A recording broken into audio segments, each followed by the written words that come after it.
Magandang gabi, Philippine Air Force. Alamin natin ang magiging lagay at taya ng panahon ngayong gabi ng Huwebes, 12 June 2025. Ang minomonitor nating low pressure area ay huling namataan sa layong 200 kilometers hilagang parte ng Itbayat, Batanes. Sa loob ng 24 oras ay mas tumaas ang tsansa na maging isang ganap na tropical depression ito. Patuloy rin itong makakaapekto sa extreme northern Luzon. Ang low pressure area ay patuloy na kumikilos pahilaga kanluran or papuntang Taiwan. Sa natitirang bahagi naman ng bansa, asahan pa rin dito ang southwest monsoon or hanging habagat na magdadala ng mga kaulapan na may kasamang kalat-kalat na pag-ulan, pagkidlat o pagkulog sa natitirang bahagi ng Luzon at western section ng Visayas.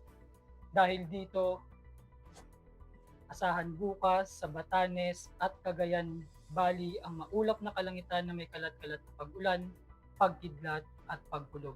Sa natitirang bahagi naman ng Luzon, buong Visayas, pati na rin dito sa buong Mindanao, asahan bukas ang bahagyang maulap hanggang sa maulap na kalangitan na may mga tsansa pa rin ng pulupulong pag-ulan, pagkidlat o pagkulog.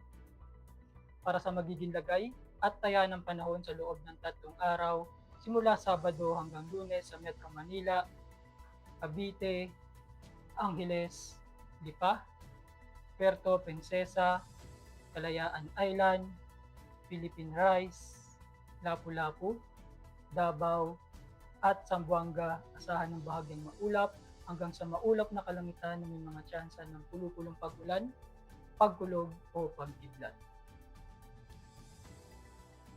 Lulubog ang araw ng 18:26 at sisikat bukas ng umaga ng 05:27.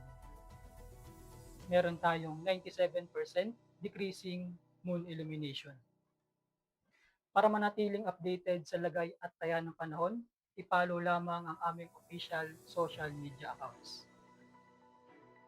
Yun lamang po ang lagay ng panahon ngayong gabi sa ngalan ng aming Group Commander na si Colonel Alvin John Pugador, PAP GSC.